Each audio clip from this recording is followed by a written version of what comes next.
I don't know what we can talk about in this nation without talking about white superiority, honestly. Who defines the meaning of God also defines the relationship between economy and God. African Americans spent $1.3 trillion last year, making us the 16th wealthiest nation in the world. Why have we not turned those riches into wealth to develop our community?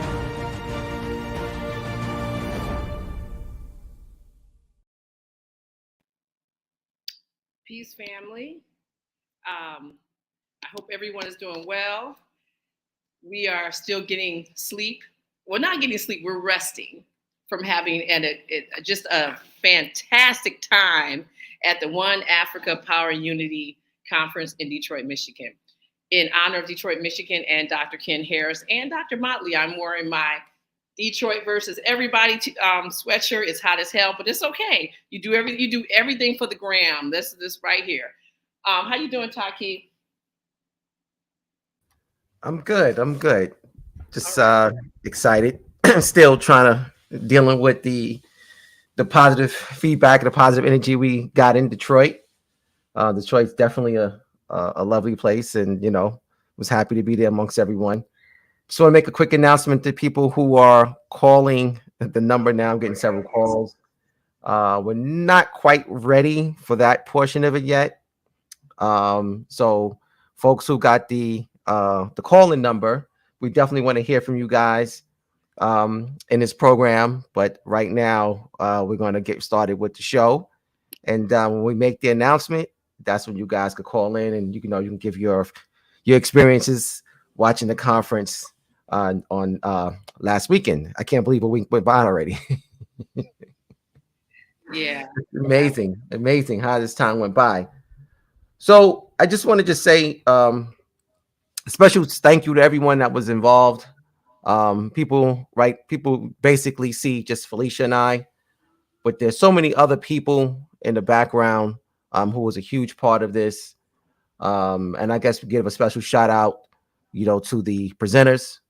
Without them, the show would not have been the conference wouldn't have been a success.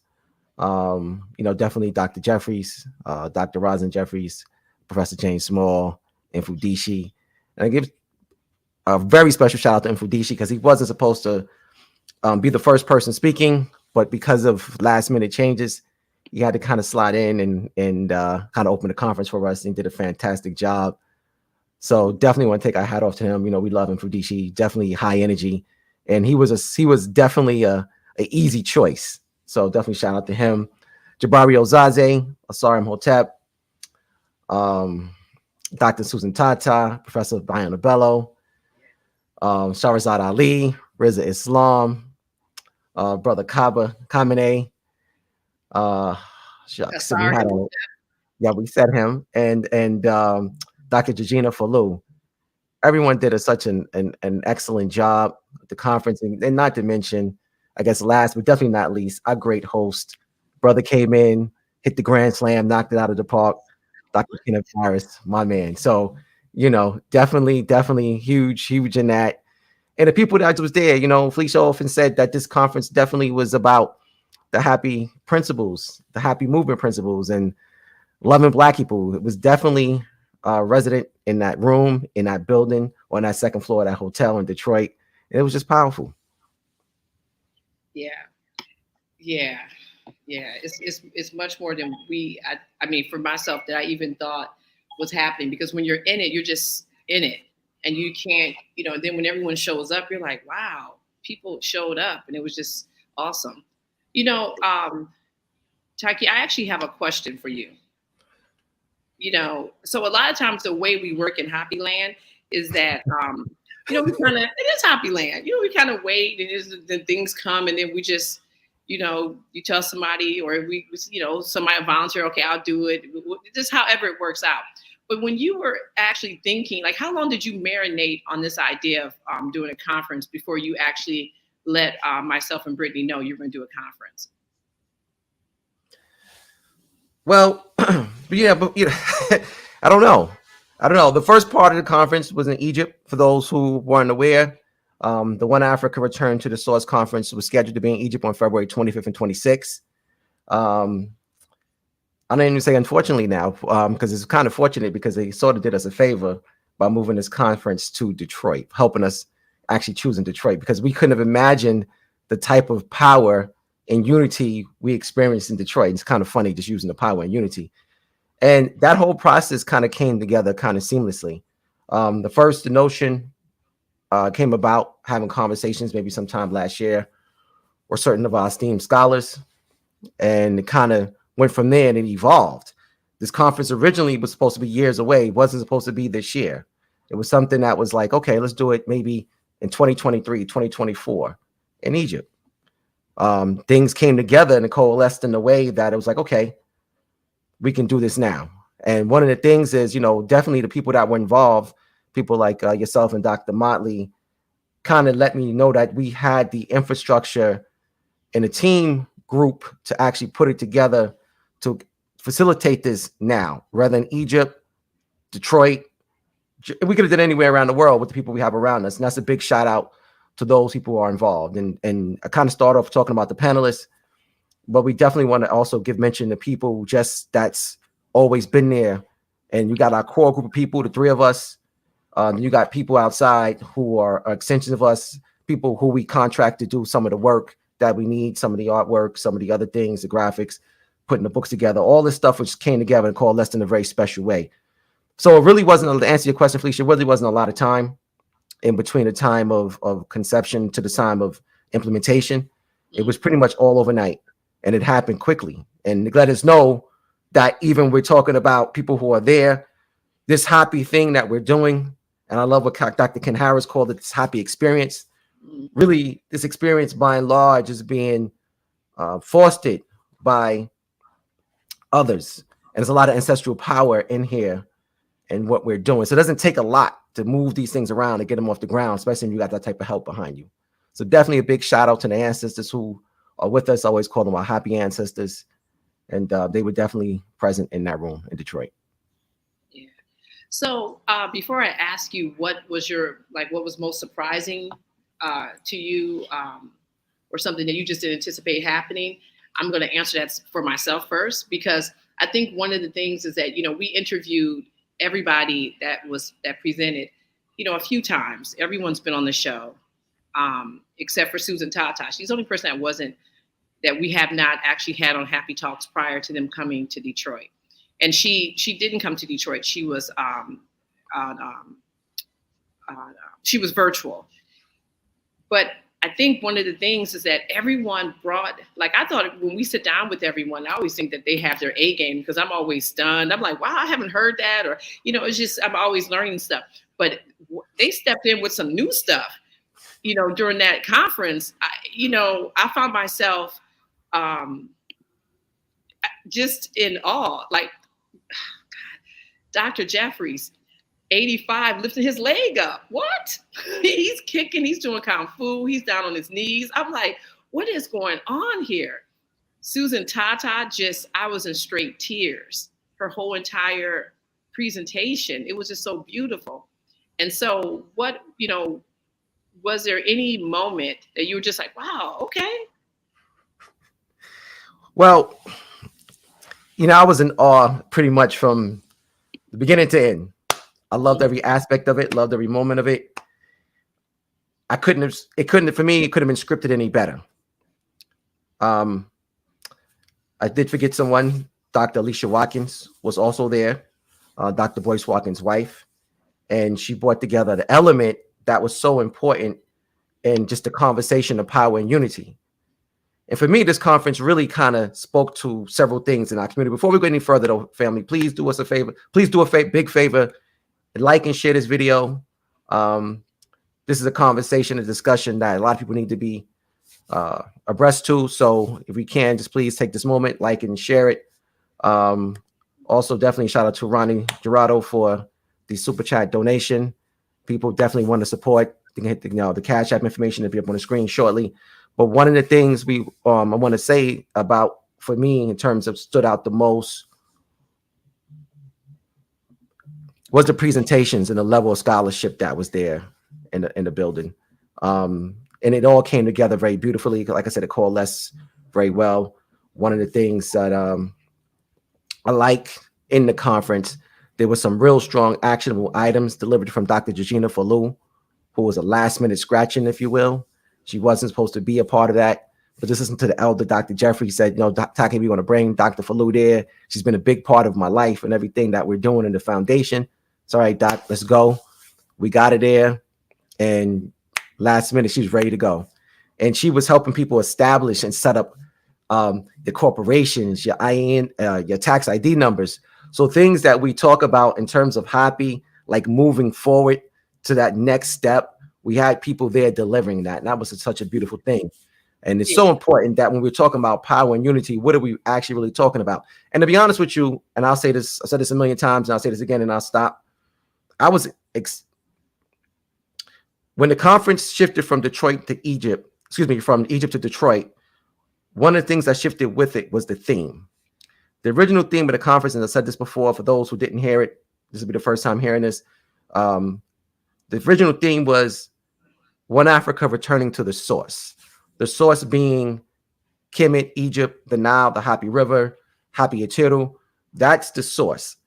African cultures being connected with one another in such a way that you can link them through art, language, culture, ethnicity. You can link all these cultures together. That was the presentation would be about. That's a great subject matter. Unfortunately, a lot of our people are not interested in that. There are a lot of things that they don't necessarily relate to in that conversation. So the conversation from Egypt to Detroit shifted from that to power and unity.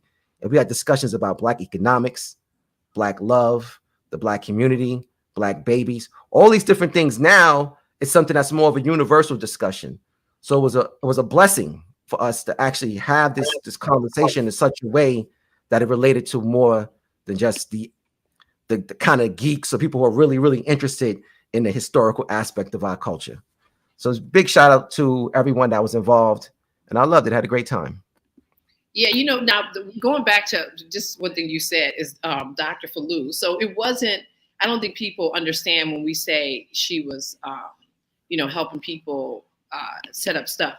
This woman gave out her phone number to every single person that was on live stream and people there, like, call me. And she's dead serious. She's not like pretending. She's not saying, oh, yeah, she's not just saying it. She gave out her number to make sure, that people and make sure that we put it in the chat so that people could, get at her. Right. This is there she go. I think we can see this picture of her. Yes. Something else. So now she was supposed to be on the panel. We had a panel that was fire. This panel was fire. Okay. So I go to get her. I said, Dr. Falou, listen, the panel's getting ready to start in 2 minutes. I need you. She's like, oh, I'm not doing it. I was like, wait, what? I was like, no. I was like, Dr. Falou, come on, we got to go. Like, you just have to do this panel. She's like, no, I'm signing people up. I was like, Dr. Falou, listen, you came here to be on this panel. And she's like, I have all these people. So I'm telling everyone that's sitting with her, I'm like, you guys have to get up and start walking because she's not going to get up. So then she was like, okay, if you give me your earrings, I forgot what earrings I had on. I think they're my Africa earrings. She's like, if you give me your earrings, I'll get up. I was like, Dr. Falou, you got it. You have to go. Come on. We just need you for like 30 minutes. So I pick up her purse. I'm literally like, now I'm almost dragging this woman to get her to start walking. She has a stack of papers in her hand, and she still tells, she's like, okay, now do blah, blah, blah. We had another girl that came down from Brooklyn who, she just came down to enjoy the conference. She ended up literally being like Dr. Falou's second woman, just right there helping, disseminating papers, getting signatures, doing all types of stuff. So I don't, when people talk about people being dedicated to the cause, Dr. Falou was literally dedicated to making sure that, we form these corporations and that we just don't talk about doing it, that we actually do it, so yeah, that's her holding court. And she held court a couple of times. Like, it wasn't just one time, she was definitely, getting it in. No, she did. Definitely a big shout out to Dr. Falou and Dr. Jeffries again for making sure that she was there with us in Detroit, because he was definitely the catalyst behind that. And we're going to have a special kind of show with just him talking about his experience in the conference. I'm looking forward to that. Yeah, we're gonna sit down with him because he did. He spoke for 2 hours, and that's a conversation we need to just sit down. We have to show people parts of what he said. God, it was so moving, and I think that's the thing. Dr. Baina Bello said that after I met her, I talked to her at the end of the first night. I think it was like 1 o'clock in the morning. She's sitting downstairs, and I'm talking to her, and she said, she's like, oh my, she's like, each person is just, it's getting bigger and bigger and bigger and bigger. And it seems like all the people that were just, everybody was dynamic, but nobody was where they started off being. You know, in terms of how we thought they were going to be showing up at this conference. We thought some people would be in person, some people would be on virtual. And just the way that everybody, you know, shifted, it was just all ancestral. It was definitely. Yes. So I want to make this quick announcement again for those people who are calling in the call-in number. We're not quite ready for that part of the show yet, so just hang tight. If you're watching, we'll make the announcement. Thank you for calling, by the way. We will let you know, guys, when to call. There is several other people we got to get on before you, but as soon as we make the announcement, feel free to call and share your thoughts on the conference. Yeah. With that, do you want to bring it? Go ahead. Yeah, no, and just one thing, one last thing. So you were talking about the HAPI, you know, people are like, well, why this conference and, you know, power and unity? But, you know, a lot of times, like, how does this relate to like HAPI and the HAPI movement and those 4 principles that we're always talking about? And the first one, loving Black people, when you stepped into the DoubleTree, you know, hotel in Detroit, downtown Detroit, you smelled sage, which was like, oh my God, that was beautiful. It's like you smell sage and just the love of Black people. We had some of the people that worked in the hotel. There's one particular young woman. I'm not gonna say her name because, you know, just in case a little DoubleTree trying to listen, try to get rid of somebody. But this young girl came up and she was like, what's that smell? And so I was acting like I didn't know what it was because I'm like, I don't think you can burn sage in a hotel, but we'll just, you know, be like, whatever. So, you know, I told her, I was like, well, I think it may be sage. And so I took over to somebody, to Tiffany Wright's, her business, because we had vendors there as well in the marketplace. And Tiffany has like 8, 9 different types of sages. I'm like, oh, this is probably what you smell. So she bought some sage. But when I talked to her later, she not only bought sage, she put down a down payment for 2 tickets to go to Tanzania because we had someone there that does trips to Tanzania. So she secured 2 spots for her and her sister to go to Tanzania. She bought some jewelry. She got sage, and she had some something for her diffuser. And she was like, this is the best event ever that has ever been at the DoubleTree. She's like, I stepped off the elevator. This just feels so good. Everyone's just lounging. And she's like, it's just so lovely. And I was like, yes. Like that was like our tenement number 1, love Black people.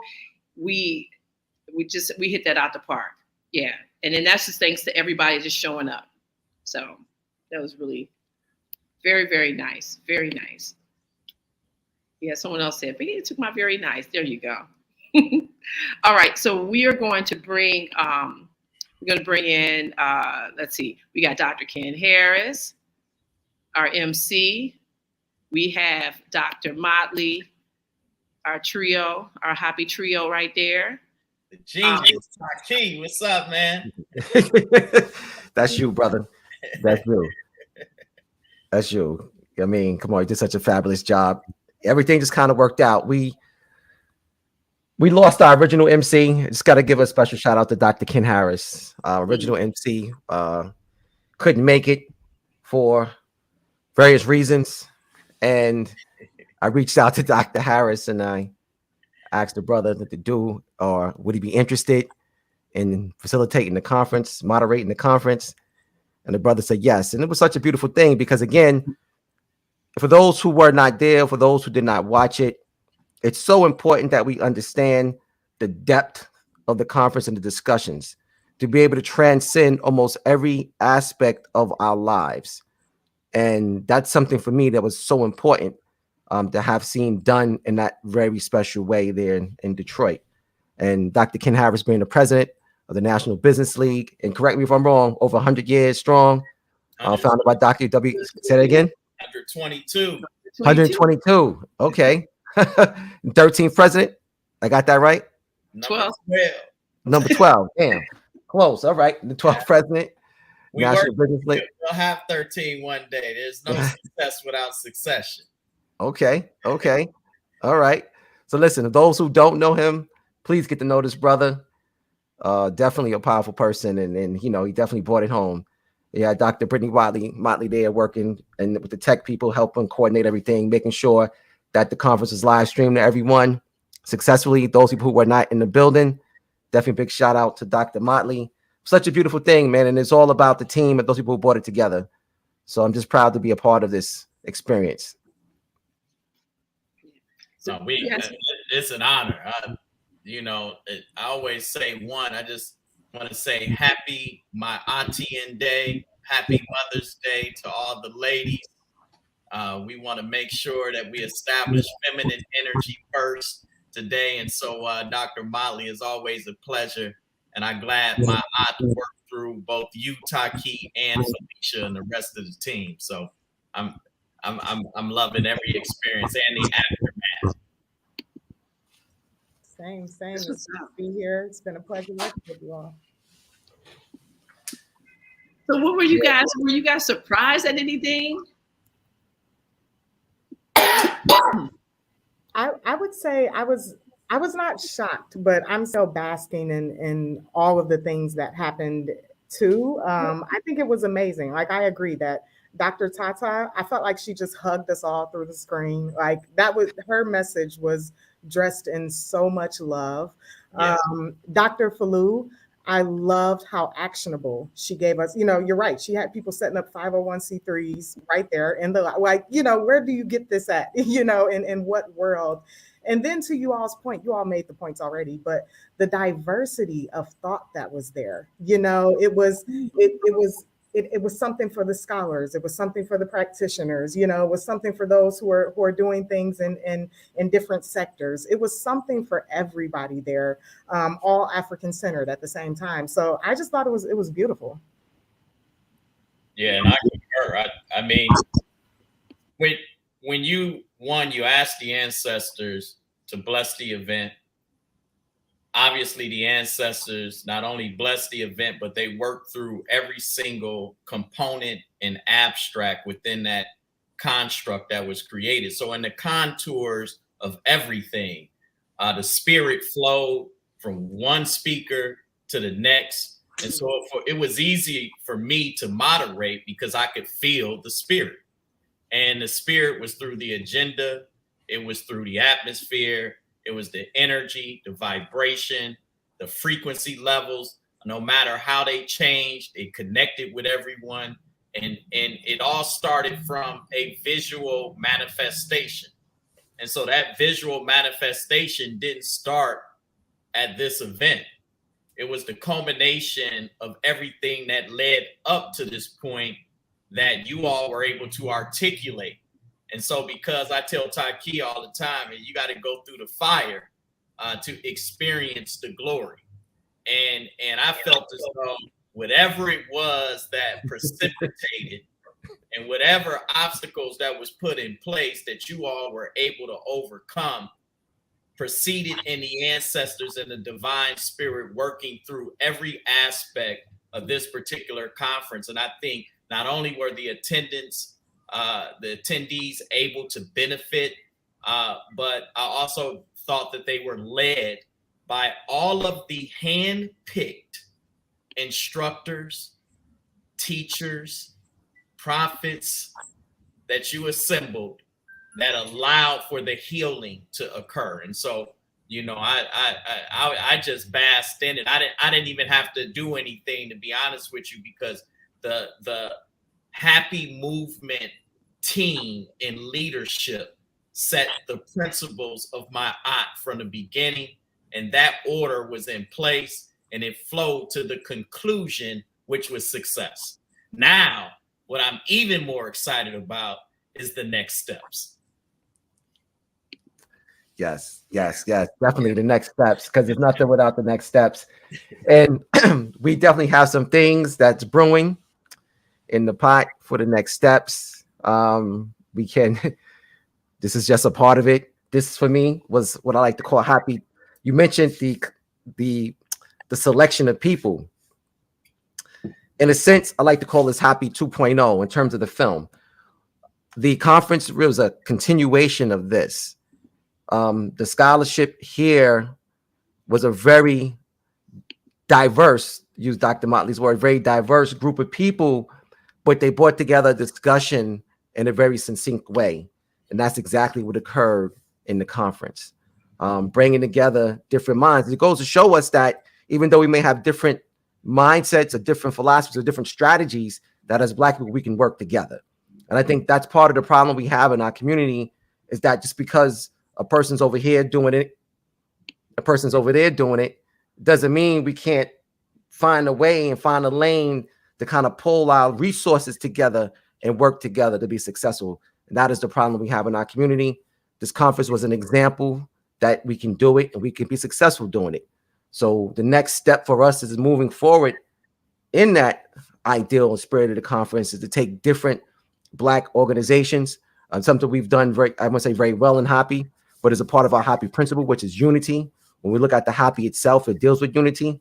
I believe ancient Kemet was founded on the HAPI in the sense of there would not be no Nasut-Biti or pharaohs, if you will, without the unification of the two kingdoms, Upper and Lower Egypt.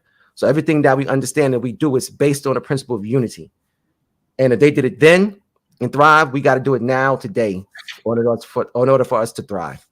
So our next step is really, really bringing together these different people, and we had them in the room and we had them in the building. It's like, okay, this is what we've been doing. But you know, for Felicia and I, this is from day one, is understanding relationships, the building of relationships, the developing of relationships between people and businesses and organizations throughout the period, about this whole dynamic of this Black world. And we need to keep that growing. We need to touch base with our people, our brothers and sisters across the pond, definitely in the continent, as well as in Europe and other parts of the world.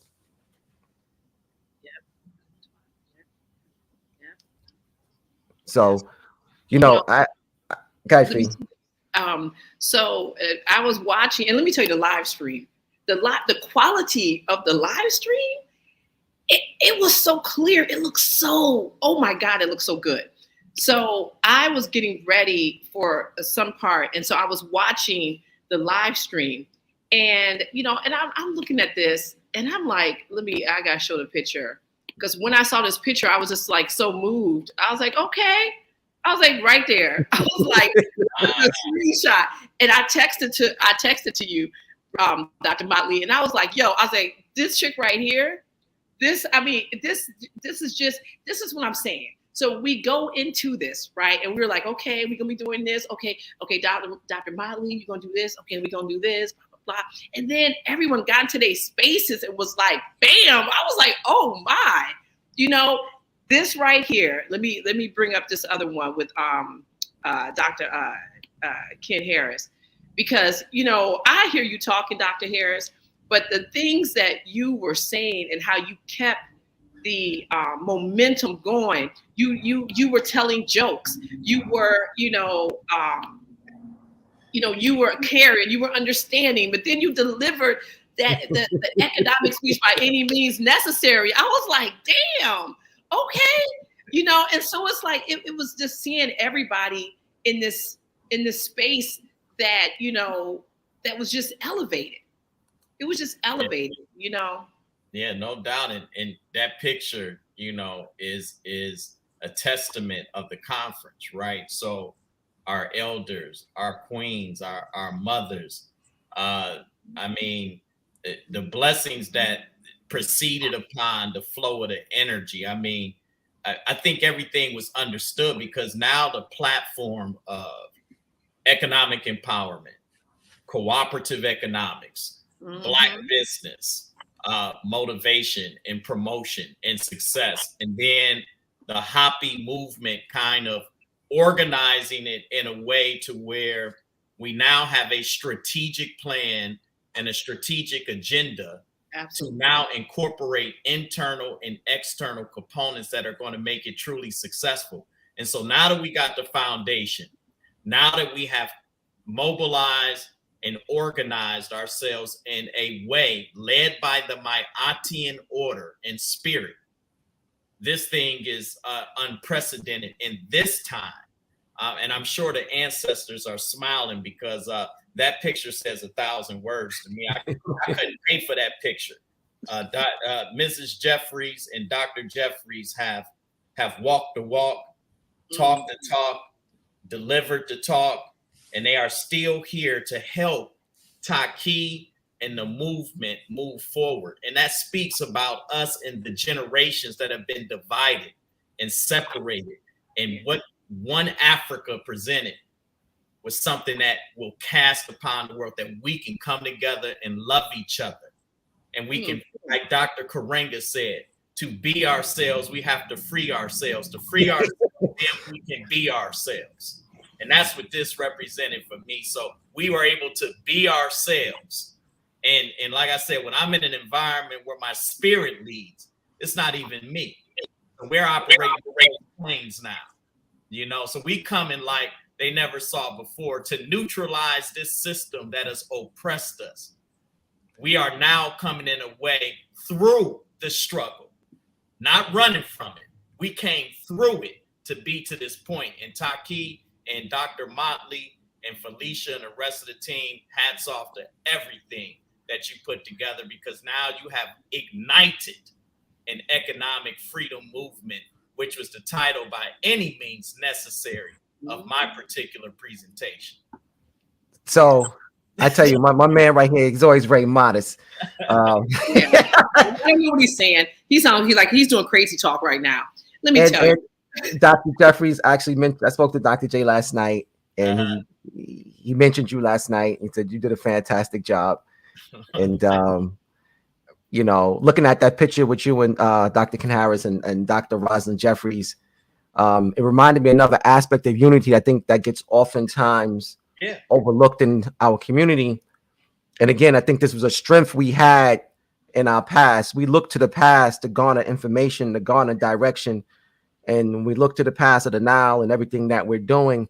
One of the things that the Nile featured was unity in just aspects of the human experience. Yeah. And I think, you know, for us to be successful, we have to have unity between our elders and ourselves and our children, all these different.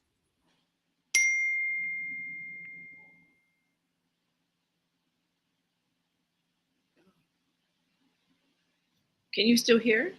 Yeah, I can't hear Taki. Can you guys hear me? Okay. Yeah, what happened, Taki? He on mute. You Got me? Yeah. Oh, yeah, there you go. Okay. So I'm not really sure where I fell out at. So I'll just come back and say everything again. One of our strengths that we had when we look at ancient Kemet was a diversity in different aspects of the human experience. Yeah. We oftentimes hear from Professor Smalls, where God having a human experience. In that, there was representation with men, women, the child, the old, the elders. Every aspect in that community was represented in a powerful way, and there was also empowerment there. This conference was an example of that, because all aspects of who we are as God having a human experience was represented and empowered to speak their voice.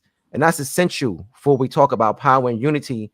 There's also recognize that we are diverse in just our human experience, and we need those aspects of God to be recognized, and we have to step forward together in order for us to be successful. Yeah, no, yeah, absolutely. Let me just, because a couple people are asking about this in the chat. So yes, so there's no way we would not record that weekend. So it is. Yeah, let me tell you, some people, and you guys are getting at us, like some people are like, oh, I was shopping, I forgot about it. Like, okay, listen, this is the deal. It has been recorded. We are editing it now. Because, you know, we took breaks for, like for people to get up and stretch their legs, for, you know, like lunch. So we want to kind of take those things out and just make it look prettier. We're not touching the content of what's in there. So you will be able to, you know, to download this for a nominal fee, and you will sit and be able to watch it, and be moved like we were. It doesn't even lose it. You know how sometimes like, well, I wasn't there, I didn't, you know, you it doesn't matter where you were. I mean, where you are going to experience something. I can definitely tell you that. Yeah, because I mean, I think I watched, during that weekend, over the next, the course of the next 2 days when we kept it up, for those that were on live stream, I probably watched Dr. J's performance like at least eight, 9 times. He was dope. And also, just to add on to what you said, Taki, yeah, I was talking to Professor Small, and he was like, "Oh, that MC was brilliant, oh, great." And you know how he talks with that deep voice? He was like, "He was everything. Oh, he did this, he did that," and I was like, "I know." Like the whole time, I was like, "I know," and that's why I know these facts about the National Business League, because I say them to everybody all the time. Because Dr. Harris, he's like, "Oh, we're just going to do this. Oh, do you need help with this?" And then it's like Dr. Motley. It's like you guys come and bam. I'm like, what the hell just happened? And so, I'm so used to knowing the statistics. And I'm like, so I'm telling Professor, I'm like, yeah, so look, there's only been 12 presidents. And he's like, well, they picked a good one because he was, and he did this, and how he got the people to come here, and and he had humor, but he wasn't trying to be a comedian. He did this, and he's like, oh, and this. I mean, he was just going on and on, and so when you guys see it, for those who have not seen it. And when we're able, and we're going to get that out to you, we're working on it right now. So it's not going to be something that's going to take months and months for us to get out, but we're definitely going to be able to, get that out to everyone this month at some point. But Felicia, I just got to be honest. If you did not attend the conference, it will not be the same. It will still be impactful. It will still be valuable. But to be there in person was to witness history, the universe, cosmology, nature, the spirit, and talent beyond belief. Black excellence, Black magnificence. And I tell you, this was easy for me because Dr. Motley laid the agenda out, right?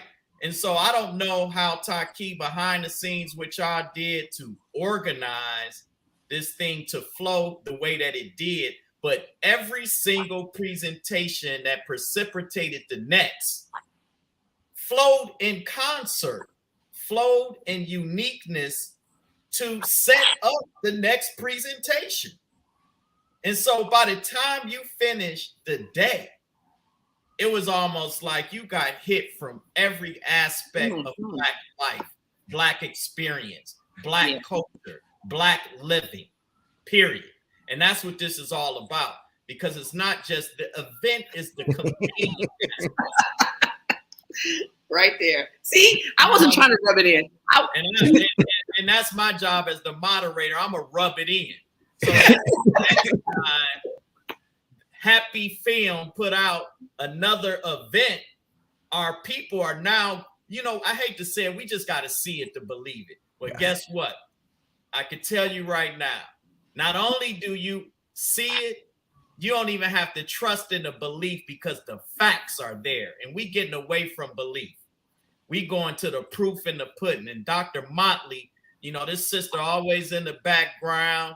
She's always humble, but she laid out this thing in an organized way. And I just tell you, the people, I always say Negroes with egos will ruin anything. So the Negroes with the egos didn't have a place in what was happening in this particular setting. And they didn't even show up. Yeah. Let me tell you, and that's the beautiful thing is that we've been to places, and every time I looked around, everybody was just loving on each other. Like this picture I have up. So that's Dr. Baina Bello. She's sitting down, and she was another one. Her, Dr. Rosalind Jeffries. Every time you turn around, they sit down. And a bunch of people they just talking to people, and they talking to people all throughout the night. It wasn't like they were over and they were just done with. It's I was telling somebody they were like the Jamaican. What's the Jamaican? The 4x100 relay. Those girls. It's like they were handing the baton to each other, and they was like, "I got it," and they just took off. They were using energy from whoever presented first. you know, I mean, or before them, to kind of take that energy and just move it. It was like you could see them transferring this ball of like Black love energy to the next person. It was really love. And this guy right here with his fist up sitting down, that's Dennis Boatwright. Let me tell you, or some people know him as Dennis Imhotep. He has a transportation company. He was transporting everybody.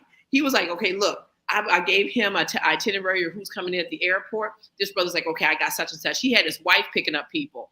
He took people from the hotel to the gala. I was like, oh my God, I forgot something, because Ron Spears had donated his book to everyone that came. And I forgot the books at home. I mean, in my hotel. And he was like, that's okay. He sent some brother. He's like, give me your hotel key. This guy went, got the books, brought them back. And I'm like, what is going on? These are things that, you know, we had a plan for, but the plan, like our plan was just nothing compared to what happened. And it was the interchangeable pieces. Yeah. It was like we were not playing checkers, we were playing chess. Absolutely. Yeah. The strategy, and we invented chess, so I can understand why there's some favoritism. But even in that whole scenario of people who unfortunately may have had a late flight and they had to speak at a later time, to kick this thing off with Mfudishi, set the bar out the gate. Yes. So when you got somebody with that much knowledge, experience, and they're coming out as the foundation of the lecture series, oh, it's a wrap. At that point, it was already, I mean, Mfudishi set the bar so high, and everyone set their own bar after he set his bar. And that's what, I mean, when you think about Rizza Islam, man, he came through with a message that was just so direct and Malcolm X-ish, right? And it was real, and it touched every generation. And then you think about Dr. Susan Tata, who was able to connect Africa with Black Americans and remind us of the suffering, but the love, and why we have been through the fire to come back home, and that we are all one. And when you feed off of that energy, and then you get to Sister Ali, who at the end of the day reminded you why Black is beautiful, and our queens set the standard for how the community should operate. And she gave truth, honesty, and parity to the discussion that most people don't want to have with you. And then you get to the master lecturer, Jabari, who broke things down in such a historical, systematic way that it wanted you to know how special you are and where you come from, and the importance of our ancestry and history being a part of our entire experience, period. He took us from A to Z with the least amount of gray hair and stress, and he reminded us of our greatness. And when you can flow off that energy, and then you got Dr. Alicia Watkins, who came in talking about Black love and Black relationships and Black family, a discussion we are not currently having at that magnitude in the community, and bringing that to this topic of economics and the importance of wealth and mental health. So we I can't even talk about Dr. Bella. Oh my goodness. Yeah, when she started, when she did that little, the call, the Haitian call thing, I was like, what is going on? This woman, I've been on her show. She's been on our show a couple of times. She ain't never did no little call like that. And I was like, what is... I'm just saying, and I could go on and on about so many. I mean, Brother Asar was, I mean, he took us into the digital footprint of the future and connected it back to ancient Kemet. And then you had a panel discussion where they all came together, and it was almost like the son of Ra was under their seats. Right? You saw the rays coming out, right? And touching everyone, right? So it's I just say, man, this is a foundation. What happened? The foundation is set so that we can build something great on top of this. But that's an honor for me. On behalf of the National Business League and the vision of Booker T. Washington and all that he did to set us towards Black economic freedom and liberation, to see it actually happening with the HAPI movement. So it's an honor. Wow. So when to hear you speak and kind of just reflect on the past 2 years and the HAPI movement and HAPI talks, where we're currently speaking on the platform, I saw the conference in itself as an extension of HAPI talks, the live version of HAPI talks. Most of the people that, well, not most, some of the people that were in the conference as presenters, we've met them, like Felicia mentioned. Also, all of them been on the show, with the exception of Dr. Susan Tata. But for some, this is the first time meeting them in person. First time met actually Dr. Bello in person, Professor Bello in person. Most of the other ones we've kind of seen, but this was just like a live in-person experience. So that made it powerful, and a very, very special, powerful for myself. Professor Kaba lived here in New York. I've seen him many, many times throughout the years. But just to be around the people in person and not really kind of have this impersonal digital aspect that we use is a very useful tool, but there's nothing like being in the room, right, Dr. Harris? Nothing like actually being there, feeling that energy. And don't worry, people, there will be something else. Don't know when. But that's a special type of stage you had, brother. Yeah. We're gonna do it again. We're gonna do something again. We're gonna do something bigger and better. We gotta raise the bar higher. So I don't know what that looks like. Definitely please like and share, comment on the video, get it out. Definitely want to say thank you to Woo Bach Baby for your super chat donation. Those people, Felicia, get a chance, please put up the Cash App. Don't be afraid to help the movement move forward. Definitely big shout out to Dr. Ken Harris. He donated $1,000 to the movement. Brother Sean Richardson, many others also, their donations that night. Their love offerings, as we call them. Please don't be afraid to do that. You see where it's going, and our expression in terms of moving us forward and just connecting with other Black people is what this HAPI movement is about. No doubt. You got to get Dr. Motley to say something, sister.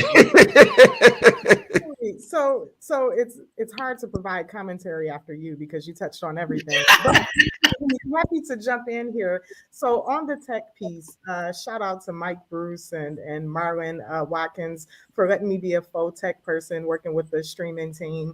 It was so fun. But to touch on that, it was also interesting. We know that Mercury is in Gatorade and kind of all of the tech things that were going on, but we definitely noticed some attacks and some kind of unique, technical glitches and things of that sort. So I appreciate working with this team as well. We were like super agile. We were on it, anytime something was going on, we were jumping in it that way. I also want to echo Dr. Harris' sentiments on the experience.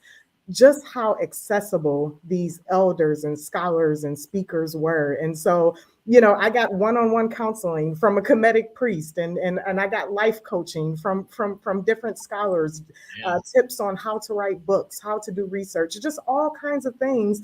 And this was just from organic hallway conversations, in the hotel. And so it was certainly just powerful. And I love the humility of our elders. And I just love how accessible they are, just willing to give advice.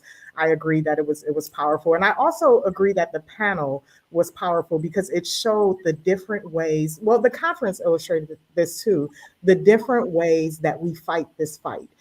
Sometimes we can get caught up in what I like to call the oppression Olympics. No, we should be doing this, or they have it worse than this, or we should focus here because that isn't important. But this really showed that no, we have to fight this fight on every level, in every sector, you know, individually as well as institutional. We need someone in the streets. We need someone being scholarly, you know, in that realm as well. So we need those folks in academia too. And so we shouldn't knock each other, but we should all unify so we can make sure that we're fighting this battle holistically. So that was my biggest takeaway. But I'm still basking in all of it. Can't wait to see, you know, what happens, what is the outcomes, you know, from this, and just seeing all of the different people who were getting activated and what's going to come out of it. So it was amazing to witness. Yeah, you know, so this woman right here, Tanika Hoskins, I hope I'm saying her name right. So she's a live streamer, and this sister, I think I might have, because we were trying to get this live stream out. Eventbrite wasn't acting right, like you said. It was like a bunch of, you know, just things wasn't gelling the way they need to. So I ended up talking to her on the phone. I think it was maybe late Saturday night, or it might have even been Sunday night. And she was like, you know, I didn't know, and I paid twice, and I didn't get this, da da da. I was like, okay. And she's like, you know, I saw day one, and I'm up here, and I'm like, whoa, I can't even get day two. Was good, and so I sent it to her, and so it's so good because she was just like, yo, like this right here, it was just straight fire, just straight fire, straight fire. So our live streamers and people were patient on this, on the, you know, like if they didn't get the stream yet, you know, we got gobs of emails, but for the most part, people were like, okay, you know, waiting, I didn't get it, texting, like doing all, you know, everything they could to, you know, make sure that they could get tapped in. So we appreciate that. And I just want to also say, just thank you to everyone. You know, we mentioned the panel, we mentioned the team, but the love and support from people that traveled all throughout, you know, especially the continent of the United States, some aspects even the world, people came out to be a part of this. A lot of the people that came are our HAPI people. Definitely thank you to you guys. This one sister took 3 trains and a bus. Wow. Came from the West Coast. Segoya. And she was a person, she bought the live stream ticket. She was the very first person. When I put it up, she was the first person to buy it. And yeah, so and then she put an ad in the book. Okay. And then when she put the ad in the book, and then she said, okay, and then at one point she said, I'm going to come. And I was like, oh my God. And so the 3 chains in the bus. I was like, yo, that's what's up. And we also have with us, and you'll see her momentarily, Goddess Queen Mother Brenda Allen drove up from Florida. So people will come from everywhere driving and to be a part of this. And Brother Asar, I believe he drove too. So people are really, really, really coming and showing their support, showing their love. So definitely that goes without, that can't be overstated. And thank you for that, because that's what really made it special. And everything is about you guys, and you guys showed up and showed out. So hats off, and we love you guys. Yes. And you know, those love donations that you guys give, like those actually paid people. You know, that paid for Michael Bruce and his team to be there. You know, it contributed to our sound engineer, Rob, who was, you know, working alongside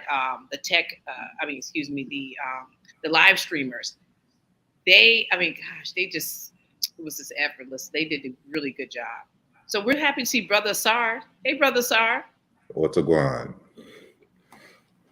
That deep voice is for real in real life, guys. I don't know if you guys know that, but that deep voice is for real. Good to see you, Asar.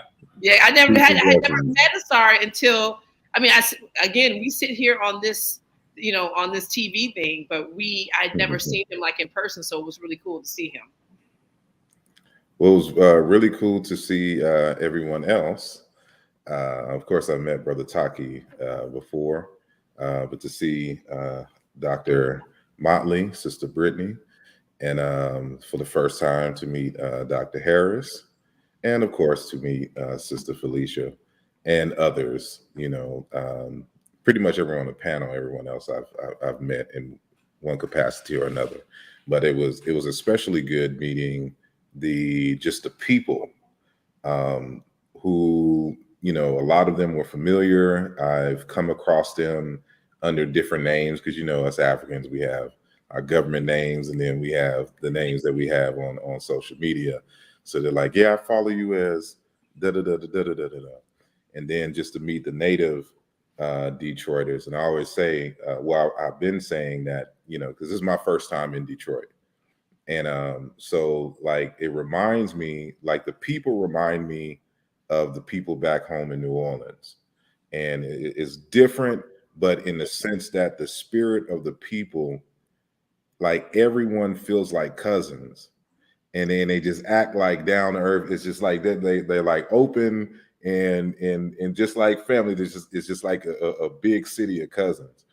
And that's just one of the things that I noticed from the people. So it was also my first time in Canada because I got lost trying to find Planet Fitness, but that's a different story. So y'all got to tell me about these tolls and just ending up in other countries.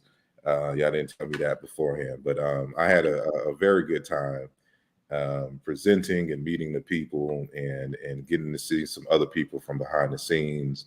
And it was just an overall good weekend. And yes, I drove all the way from Philly there. So I made some stops in between back. So I hit up Cleveland and some other spots. So it was a dope weekend altogether. Were you surprised by anybody's, their presentation?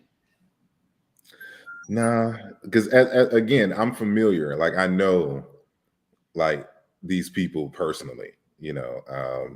So I've heard it, I've seen it, been in personal conversations, you know, with the elders and the like. So I'm kind of pretty familiar with their general talking points and things, but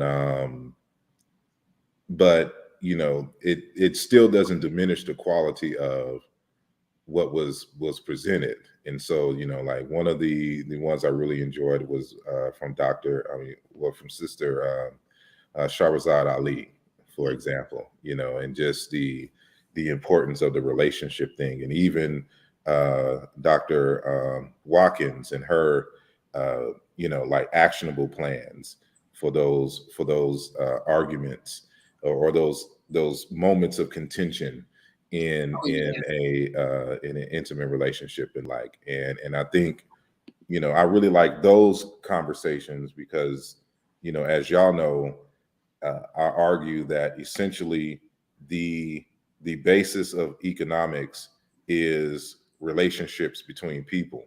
And until we start, I'm not going to say until it becomes just common knowledge about the importance of, you know, personal relationships to the expansion and growth of economics, you know, we won't realize the goals that we want to achieve. So while we're talking about creating products, learning about a certain knowledge or skill set or whatnot to make money, investing and the like, it really boils down to culture and interpersonal relationships and building enough trust between one another that you can look at your brother and sister as a resource to solve your problems and a person that one can extend their arms and to give your money to so that they can solve your problem.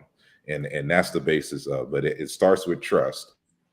We can't even trust in each other enough to even get married or be boyfriend or girlfriend and, you know, those types of things. Then it's going to really be hard to try to build an economic system.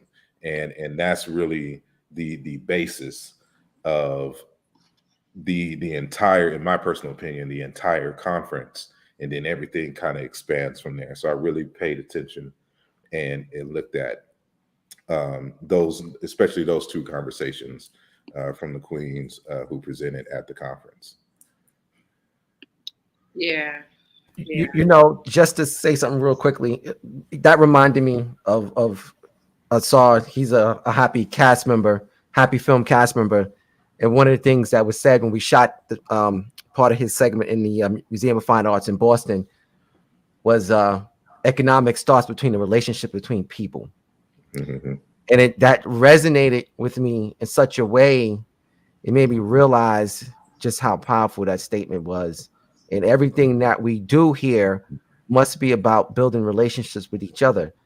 And I said it earlier, I'm going to say it again, that is the number one HAPI principle, is dealing with each other in a very, very special way. We got to learn how to hold doors and open doors and pick up things for each other and help our elderly, things like that.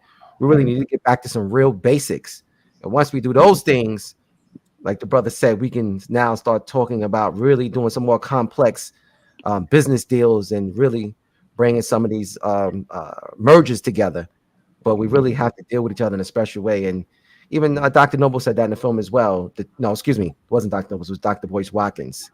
Trust each other so we can collude in a way to want to deal with each other in the financial aspect. So the relationship piece, family, that's really what it's about. It's about building these ties with one another. And I think if we're ready to bring some of these other people in, because just speaking on relationships, we have some people who were at the conference, and we're doing something a little different today in HAPI, and that we're going to bring some of them on to kind of express themselves and share their experiences with you guys. So happy to have with us here Sister Keisha and Goddess Queen Mother Brenda Allen, who is also one of our big HAPI supporters. And I can't think of the brother's name right now. The brother with you, Sister Allen, who's that? What's his name? Andre. King Andre Hill Andre. Sr.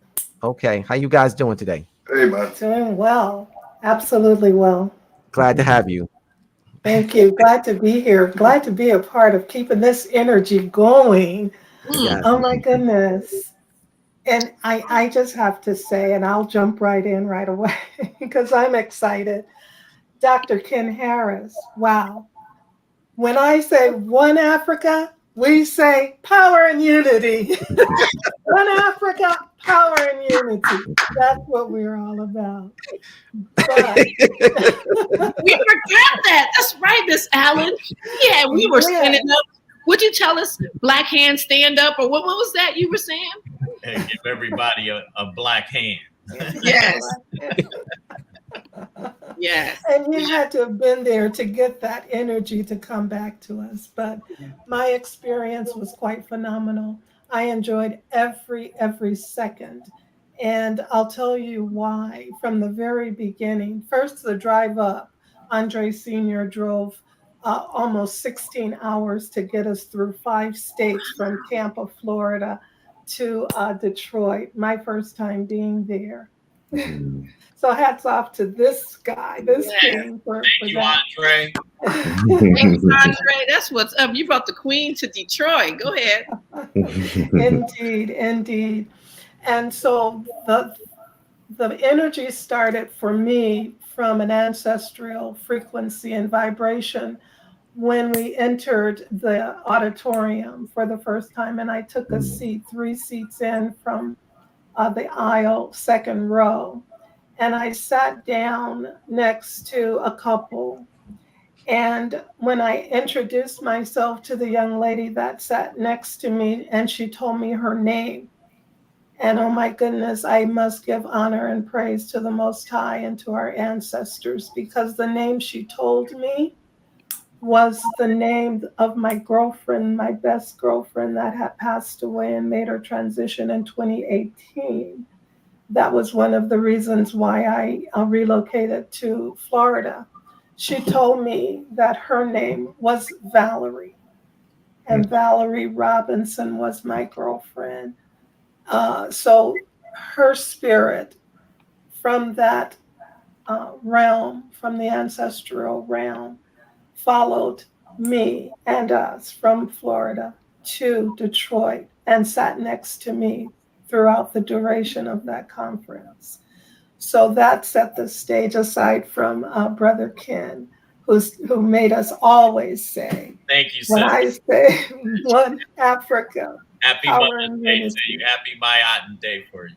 Thank you so much. Thank you so much. The other moment that touched me dearly, and Andre will say I probably started something, but with Dr. Susan Tata.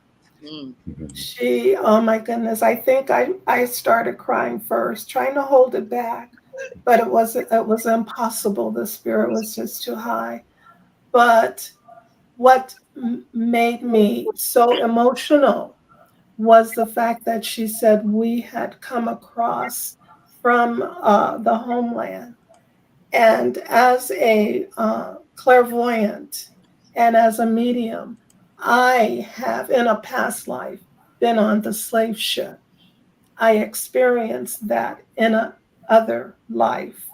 And I have walked down through the ages to be here from a divine level. And so I could not hold that back because I had experienced what it's like to be in that dark, small space on a ship crowded with people. And the only saving grace for me was someone said, "Are you all right?" It was fearful to be on that ship, but she brought it home to me and realized that I was saved for a really good reason to be there at that conference. I was also saved from drowning as a 2-year-old in the Pacific Ocean. So I've been in the waters, I've been across the waters, and I will go back when we travel back on our tour. I will go back home. And I channel the spirit of Queen Hatshepsut. So let me get in her temple and I will bring her spirit right back to America when we return. And I'm going to give over my time. There's so much more that I could say, but I want King Andre to have an expression of what he felt during that time. Oh, thank you. I'm very much impressed with the generations that are coming together to recognize the critical situation that we're in right now. Just a little background on myself. This September, I will be 70 years old. I have 64 years of business experience. So when I was 6 years old, I had to wipe the windows and sweep the sidewalks on my family business. So I count every year.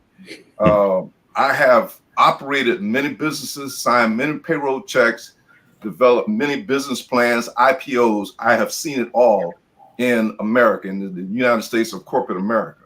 I'm very much concerned that the direction where we're headed is trying to fix this system. And based on my 64 years, 3 years in a law firm in DC in taxation, 4 years of college of FAMU in business and marketing, I don't see us fixing this European economic design. So I strongly recommend that you bring individuals with the business and some metaphysical consciousness on how we're going to overcome the entity that's manipulating these colonizing nations that are gathering right now. This war in Ukraine, this is a movement to galvanize these Caucasian groups to create a whole different economic system that is not, they have no intentions of including us in it. So we need to move rapidly into developing alliances with all the different types of groups. Somebody, I think Ken mentioned the egos. We got to drop these egos and come together to a table. In our design, we have a council of elders, and we respect people born in the 60s, people born in the 70s, and it has to be organized just like the pyramid in order for us to beat this outside entity that's manipulating these European nations into galvanizing and shutting melanated people down all over the world. This is critical. I strongly recommend you get a critical thinking panel together, which is inclusive. I think Ken mentioned you got to have people from the streets, people from my field of expertise to come up with a comprehensive plan. And here's how it works. The window is closing rapidly, but when we demonstrate to the guardians that we're sincere about this, that we are developing a one love attitude and concept toward each other, that the window is delayed, it's a stay of execution. But if we don't demonstrate this immediately, that we're coming together as one love, one nation, we're in a very serious predicament. And that's my time. Thank you. Well, we have of course, the pyramid. Professor Small talks about the foundation being economics, we have the politics, and then we have the culture. Now, King Andre puts on the capstone to this pyramid, which is the metaphysical part, and that brings us all together. We get the energy and the power from the straight from the source, from Ra, through the capstone. So that's what we bring, the energy to help us to know that we are winners and we are in solidarity at 12:12 p.m. We ring the alarm, as Dr. Susan Tata told us. Set your alarm and 12:12 p.m. and we all think and say solidarity. And I will add, we are united. Let that narrative permeate the entire planet, because I will blanket the whole entire planet with my love. Sure. You know, I got to add to that, because we saw some people in the chat talking about 12:12, right? So I talked to Susan. I right after I was trying to just get out, I couldn't even tell her how much I just loved her and how she was so powerful. But I talked to her the next day, and she said that she couldn't sleep that night because she was like, "Why did you tell everyone to set their alarm clocks for 12:12 on May 23rd?" Yeah. And she said, because that's not the day of the unification of the African Union. It's May 25th. And so she was like, she was like, I know it's May 25th, but I kept telling people May 23rd. So she said she went to the library. Okay? She went to the library in Germany, and she started researching all this stuff, and she found out that actually May 23rd was the day of, that's when they signed the Declaration. So she didn't know that information. She hadn't known that information because she's always been, she's done different events on May 25th at 12:12 for like the last couple of years. And so she was like, you know, she was like, why did I say that? And so she was so upset about it. And so I was like, wow. And that's like this whole, ancestral piece just took over, you know. I don't know. Yeah. You know, she was supposed to, I don't know if people know, but she was supposed to be there in person. And she couldn't get onto her flight, not once, but twice. I was looking forward to meeting with her. I brought my books for Shahrazad Ali to get her autograph. We have a vendor there, our chairman of the Enlightened Ones Political Action Committee, Terrence Lake. He had his book sales vendor table set up. He actually was our host and escort around Detroit because he lives there in Southfield, Michigan. So we both had a chance to sightsee. We didn't get to Canada, Asar, Imhotep, but we got to see over the water as he drove us around town. The hospitality in Detroit is quite phenomenal. The gala was off the chain. I enjoyed everything. Sequoia, we met up with Chungalia at the gala, and we lived in the same community in Los Angeles on the same block. Oh, you're the one he was talking about. I talked to him later, and let me just tell everyone. So Chungalia, he's an elder, and when we first put this out, we had this guy named Gregory that he does he plans the African Liberation Day in Detroit. So he was like, listen, he called me up. He's like, I'm going to be your liaison between, HAPI and the elder community, because they don't really get online like that. They can't get tickets. Like, he was, saying all these things. So he's like, I'm going to help you out. So Chukalia was on him, like, okay, wait, I didn't get my ticket yet. I didn't get this. I didn't get that. So at some point, I said, Greg, I'm so tired of talking to you about this Chukalia man. Tell him to call me. So Chukalia calls me. And as soon as he gets on the phone, he's like, and da-da-da-da. I was like, yo, hold up, Chukalia. I was like, can you first say hi? Can we have a conversation? And so he was just like, he was, like, and I'm going to do this, I'm going to do that, but I have to go do this. Can I do that? So I was like, Chukalia, I don't even know you, but brother, just come. Just come so that we can, so I can see you, and that you can, just spread this energy. So it was good that I'm glad that he was taking you guys around. And he said, he was like, I was like, what? That's It was beautiful. An awesome, awesome event. And I will go anywhere with the HAPI family. Around the world, I will go. oh, nice. Oh, So you know, so we know you other guys, Keisha and brother Black Panther work. I'm waiting for a long time. How about you, Keisha? What was your experience? Well, for me, as Dr. Harris, let me start off saying that Black excellence. After the first night, I came home, not even knowing what to expect, but I came home. My mother asked me, "Well, how was it?" And I was like, "Well, it was like the Oscars without the Will Smith and Chris Rock incident for me. I got to meet all my superstars, and first person I actually saw was Asar in the lobby."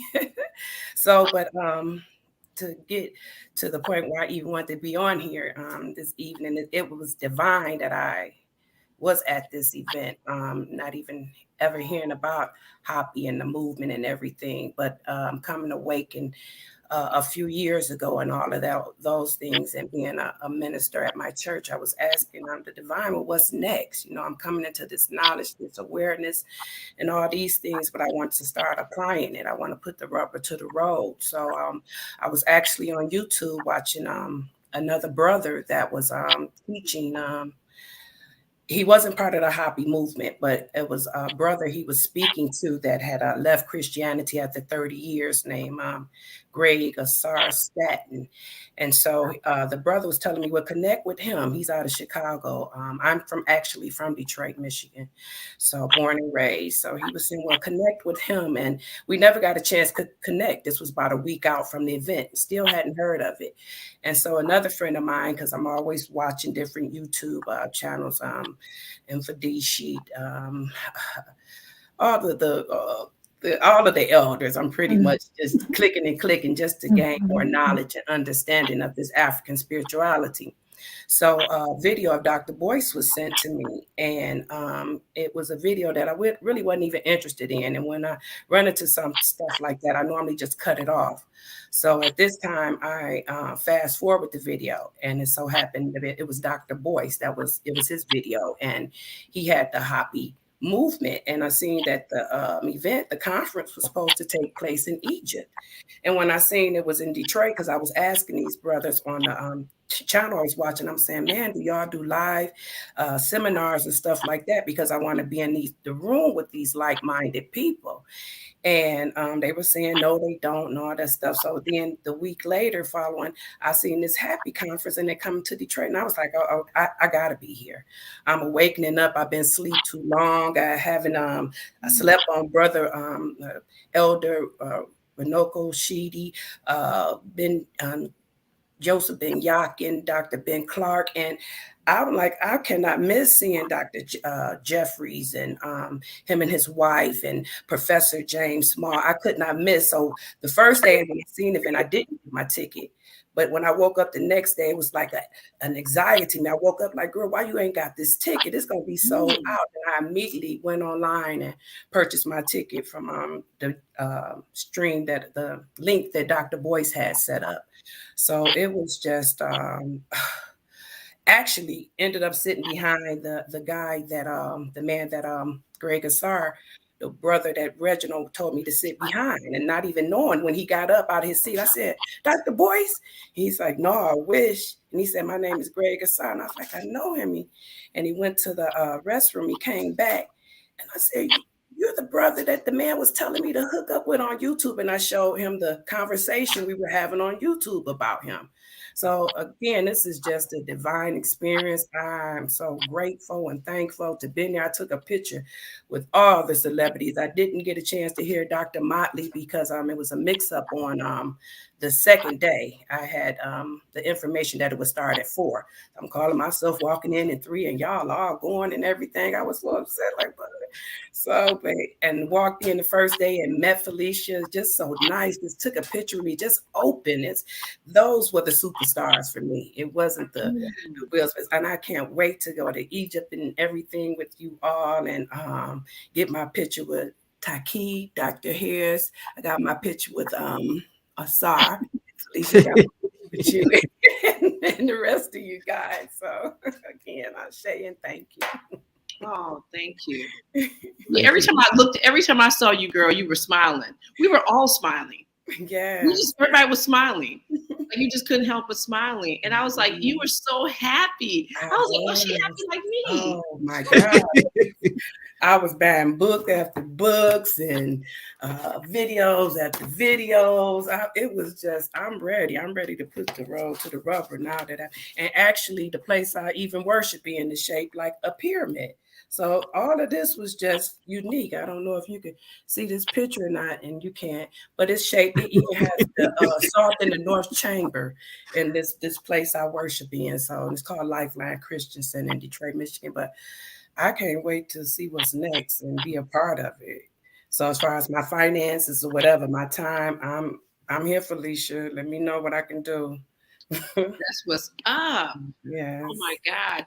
This is what, it's people like you that make us want to just keep going. Please. Like literally. Like that's. Yes. People like Keisha. Absolutely. Yeah. Brother Panther, what's on your mind, brother? How's everything? What's your experiences in the conference? Lafayette Mandala Baby Fahudie, health, power, and African liberation, first and foremost. I was honored to be a part of this panel. I was happy to be able to attend.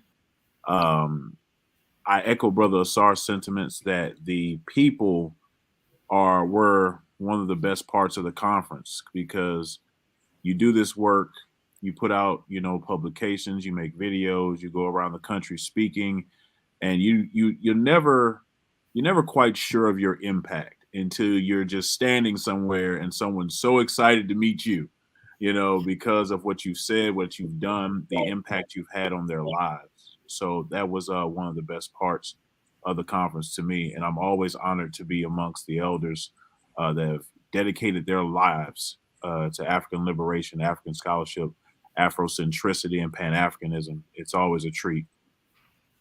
Sister Bayanaya Bello was on fire. Being that I'm an Ogun priest, her Ogun chant, it spoke to me, because I've heard something similar in the Yoruba tradition. So coming from Haitian Voodoo, her culture, to mine, I was able to identify, and it resonated with me. So that was great. Brother Asar, always on fire, always doing his thing. But he did something I never saw him do before, because I have all Asar's books, except for your first one, your first poetry book. It's the only one I don't have. But he connected the historical comparative linguistics piece to a formula, a mathematical formula that made it simple for everybody to understand. And then he engaged in an exercise where we were able to guess the connections of the next word depending upon the sound correspondences that he laid forth. And I thought that was excellent, because everybody guessed the next meanings of the previous word, because we were so engaged and we got what he was saying. And I'd never seen him do that before. So I thought that was great that he put that out to the people. And the Thanos quote, that just hit home for me, because as long as there are those that remember what once was, then it can never go back. It can never go back to the way that they want it to go. They cannot continue to push the narrative that they want to push, because we remember we are those descendants. It is in our DNA, and we're not just going to go, quietly into the night and let them write the narrative and rewrite history. So that was impactful. And Sister, Sister Ali is always, just common sense relationships, but it resonated with everyone. Everyone was engaged. Everybody got what she was saying. Just basic things between relationships between an African man and woman. And I just love to hear her speak every single time.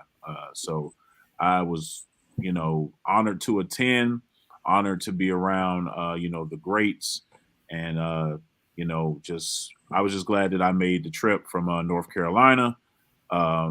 I did not go into Canada like Brother Asar. Fortunately, my GPS was a little better, but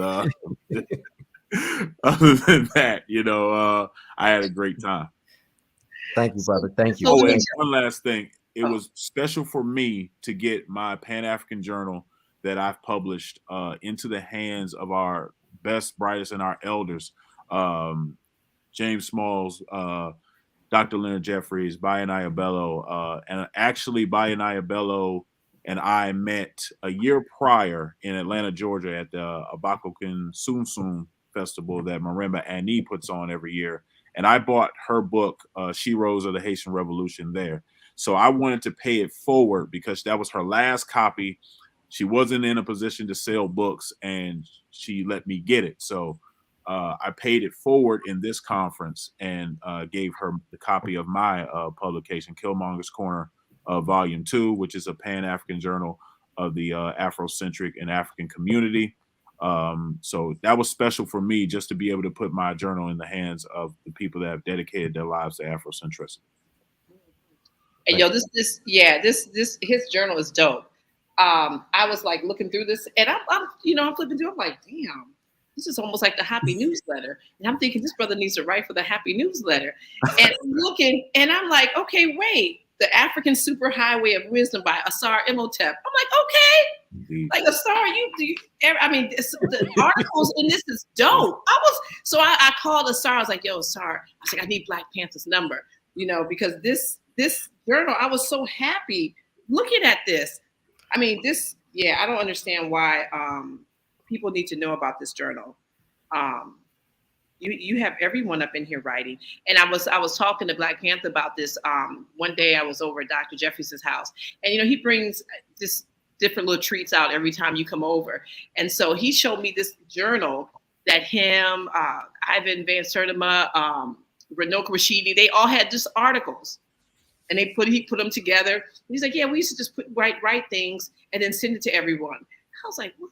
So I'm looking through it, and that's why I told Black Panther, I was like, I'm looking through this thinking, oh my God, this is like the same thing. You have some of the biggest, brightest names in this journal. So Thank you. It was inspired by a broadcast Asar Imhotep was having with brother Siri McDougal, Dakar Kilimanjaro, and Lasana Hotep, where Siri McDougal put out the call. He said, we need more journals of Pan-African studies. We need more Afrocentric journals.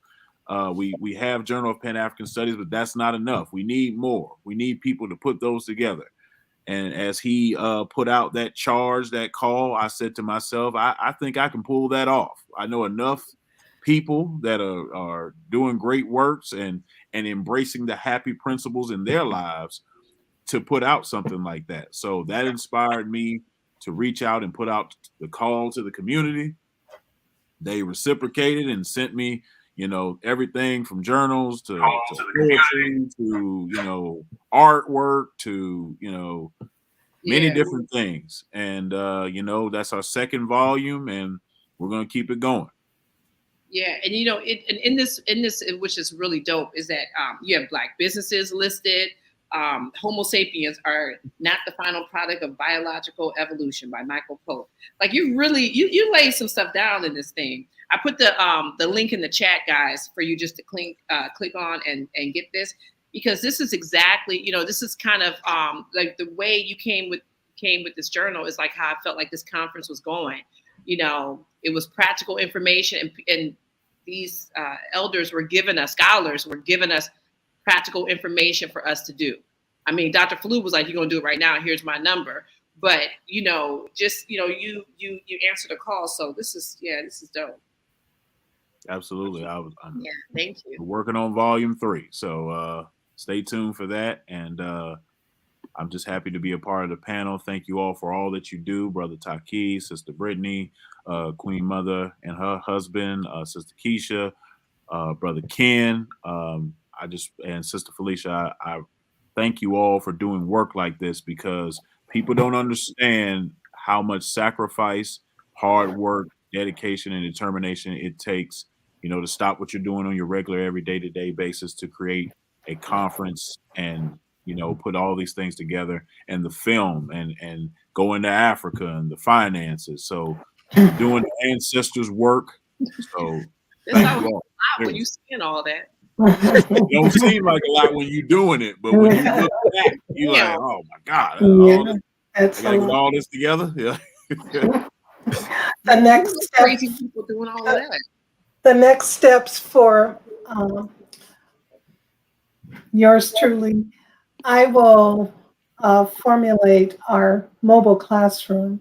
The business is called Ma'at Sankofa, an African learning temple. It will be a mobile school bus, and I've explained the concept to Dr. Ken Harris. The school bus will be wrapped in the facade of Queen Hatshepsut's temple on the outside.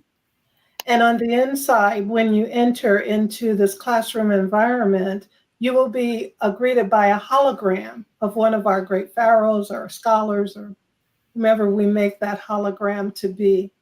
And the interior of the school bus will be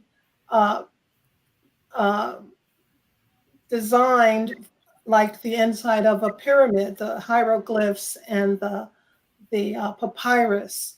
And the ceiling of the bus will be our galaxy, our universe, and we'll be able to teach cosmology and astrology and metaphysics from within the school bus.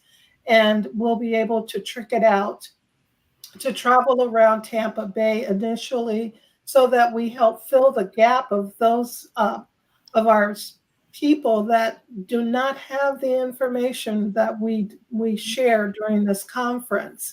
And I will invite the scholars to come and do their presentations to local schools and private schools and libraries. We'll park the bus, we'll teach the people, because that's what I've been given. The divine spirit told me that our people are dying from a lack of information. They're starving. So I must help fill that gap. So once I get that school bus, I will keep you all abreast of the steps that we take and invite you to come out and be a part of this experience on this school bus, because it will be unique. It will be one of a kind at the beginning. And we can travel to Detroit once again with a school bus. But I also wanted to take us back to day one when the drummers started. That set the tone, the drummers, then we had the dancers, and then we had the libations, and we had the call to the ancestors. That set the entire stage for the day one. And I will never forget that. Never, ever forget that experience. The gala, my relationship with Runoko Rashidi, the award presentation, Felicia, you were beautiful. The plaque with Brother Runoko Rashidi. Oh my goodness, my experience with him, I would drive him around Los Angeles and hang out with him at the Getty Museum because the brother didn't drive. But I would go and pick him up and we would travel around the city looking at, he taught me how to find the Black presence in the museums. And he was a phenomenal individual. And he came to visit me before he made his transition in a visit, a night vision. And he was waving goodbye to me. And when I awakened, I'm like, who is that brother? Little short, stocky guy. I'm like, what's going on? And then a week later, I hear that he had made his transition and he had come to say goodbye to me. And that was very special. So that presentation, that award, those 3 awards that you gave come with a spirit of true love, and his spirit was there in every aspect. So I can't find all the words to explain how exceptional the speakers doing the Sankofa, going back and learning our history, bringing it forward. Dr. Small, I've been on this Sankofa since 1992. I have been a part of ASCAP. I have studied and I have learned, and I have no degrees in any regard, but I must teach. I must help fill the gap for those that need to know our history, because it's vital. It's our survivorship. And so I will come to any conference anywhere in the world with HAPI. Oh, well, that's like a commercial. So listen, guys, I put, that's the thing. See, our happy presenters, they're so like modest. They ain't, saying, here's my website. So we got to put these things in here. So, Miss Allen is actually, she's raising money. She's a GoFundMe. I just happened to be on your page maybe a night. Yeah. And I was like, why didn't you tell me about this? So anyway, I put it in the chat. So you guys should definitely contribute. See, this is what we're talking about in terms of this HAPI thing. It's literally, about those 4 principles. So when you're doing something in alignment with those HAPI movement principles, like, we want to know about it. We want to make sure that everyone knows what the other one is doing so we can support in some type of way. Money is great. Resources, any access, like, all those things are great. And we all have that potential to share it with each other. So, Indeed. And I did send my business plan to Dr. Harris. Okay. Oh, there you go. There you go. That's what's up. Okay, guys. Well, just thank you so much for signing on. I think now we're going to try to get to some of our call-in callers. Okay. They are waiting, but thank you so much, and can't wait to hang out with you, Alan. And Andre, that's what's up. You driving 17 hours? There and back. Seems like forever. Did you take a break? Wait, did you take a break? Did y'all stop someplace to take a break, or you just kept moving? We kept moving. You know what? Listen, between you and Imhotep, right after Imhotep wrapped up, and I thought he was like gonna, just relax in a hotel. No, he literally at the end of the conference, he packed up all the stuff and they got on the road and was like in New York, like by morning. Well, he wanted to leave early, but Taki says, no, I'm going to talk to Brenda. So we stay. That's what's up. Yeah, get some little rest before y'all roll out. All right. Okay. Thank you. Thank you, Miss Allen. Thank you, Keisha. You're welcome. Bye-bye. Ashe. You guys on the, yep. We'll see you guys later. All right. Peace. Bye-bye now. Hey, guys. So we wanted to, as we transition to the next phase of this discussion tonight, people who were not in Detroit and have a chance to be in that building, those people who are on the live stream, want to give you guys an opportunity to call in and kind of share your moments with watching it with yourself and your families there at home. Also want to just take a moment also to acknowledge someone that was a part of the experience. She was in this picture with the sister Keisha there, and that's a girl, Taika Isaacs, who came from Boston. And people were just coming in from all over the place. And definitely Taika Isaacs is a huge part of everything that we're doing. So her pictures are. Shout out, hats off to her. People definitely came in from all around the world and definitely loving the building. So several folks been trying to call throughout the night, and we weren't ready for that. So it's a time now when you got a moment and you want to you saw the conference and you want to kind of speak to your experiences. Now's the time to give us a call. We would love to hear what your guys' thoughts. There's Dr. J right there. Oh. And also just want to mention as well, here I have with me one of the, we didn't talk about the commemorative book, the One Africa Power and Unity book. Beautiful presentation for all those who contributed to this. Thank you. Such a marvelous piece of work. Hold it up, Taki. Definitely representation of all of the Black businesses. People took out the ads here, and it's such a beautiful thing. And we can kind of go page by page. Here's the image of the actual. So you got to say what people were doing with the books. People were taking the books. Tell people to stop taking the books. Yeah, it was like we was giving out, one for every attendee, but people were taking several out, and just an expression of Black Wall Street. All these Black businesses that added on to this. So it was just wow, definitely shout out to all those that contributed to make this a reality. And again, the One Africa Power and Unity Conference. Yeah. So, and the thing about the books, guys, everyone who put in an ad will get a copy of the book. We're making a reprint. We have to make more copies of that book. So you will definitely get if you put an ad in there, you will definitely get a copy of that book. So do not fret. Don't worry. We're not trying to roll out without giving you all the One Africa books. You will absolutely get a copy of that book. Yeah. Yep, right there. All right, Mr. Grant. Anybody calling in? Yeah, we have someone with us right now. Peace and Black Power. What's your name? Where you calling from? Hi, I'm Angelica. You speak up. Speak up quite. Angelica, you speak up just a little bit. All right. I'm Angelica from London, UK. Go ahead. Can you hear me? Yes, go ahead. Hi. Yes, my sister and I were at the live stream, and we really enjoyed it. We were surprised. We wasn't expecting it to be so big and so organized, and it was spot on. It came at the right time. It was professionally done. I don't know what else I can say, but there was one point where Mrs. Jeffries mentioned something about some biblical quote about the tree and what the Messiah did with the tree, the fig tree.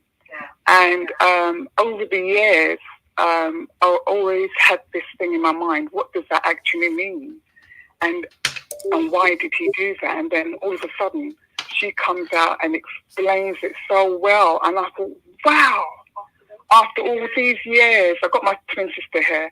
After all these years, we've been discussing it and we've never understood that scripture. And she just laid it out plain and straight. And I can't wait to get hold of the video to go back and dissect every little element of the 2-day event. It was absolutely fantastic. And Asar with his dissection of the connections between the languages, etc. It was like an aha moment. I understand it. For both my sister and I, we both understood what he was saying. It was fantastic. And of course, the lady from Germany, that was amazing as well. Oh wow! Thank you, Angelique. Thank you so much for that. And yes, we're going to put out the video very soon. We're working diligently on it, and we will make the announcement to everyone when it's available. And it's definitely a study guide for all those who were there, who watched, and who did not watch or who was not there. It's something we need to have in our collections. So thank you very much for that. And we just want to say thank you for being a part of this, and peace. Peace. Thank you. Call from.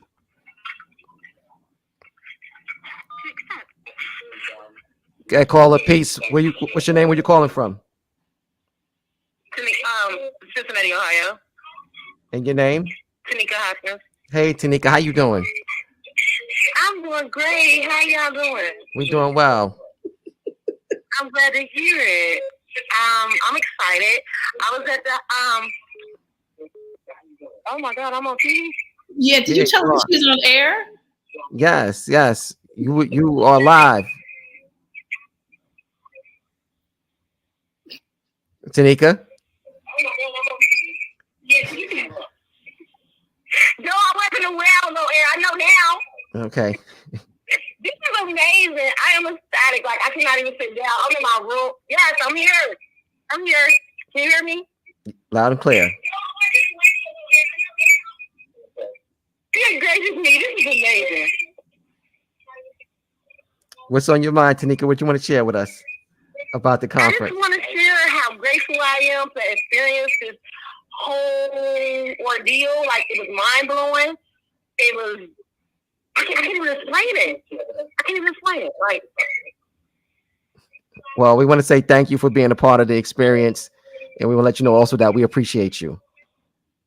Thank you so much. I am going to purchase the tape once it comes out because I need it. I just need it for my personal collection. Yes, definitely. We all do. Absolutely. I didn't know that this was going to happen like this. I wasn't prepared for this. I didn't know, but it's amazing. Hi, Felicia. What's up, girl? How you doing? You know what? Listen, I am feeling your energy. I feel like I'm listening to like 97. All right, then. All right, Tanika. We thank you. We'll be in touch, okay? Call from? My name is Bomani. Okay, Bomani.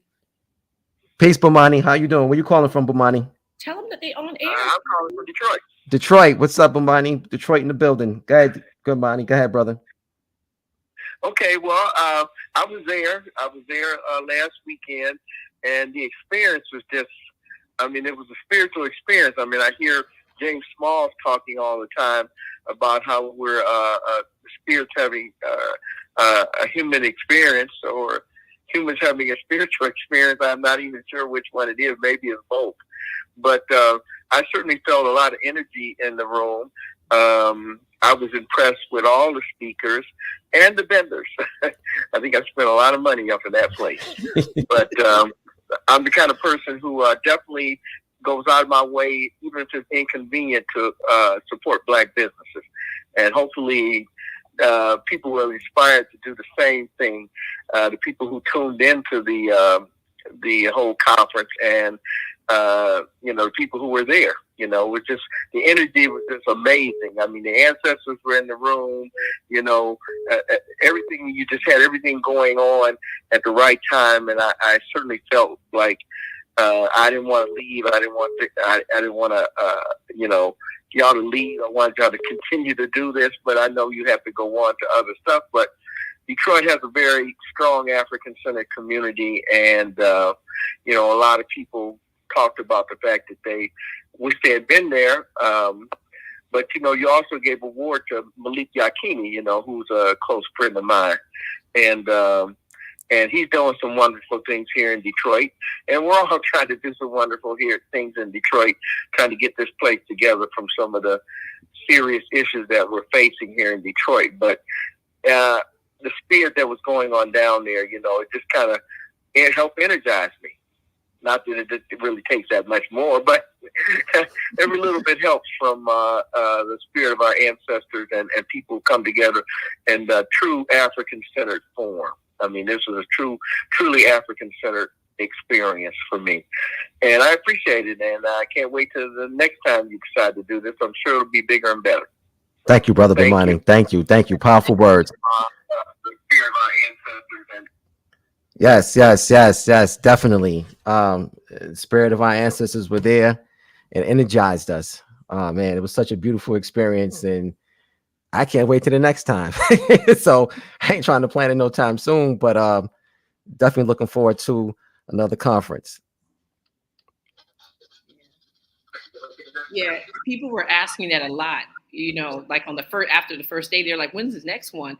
And I kept saying, I was like, "This is just like we just had an infant.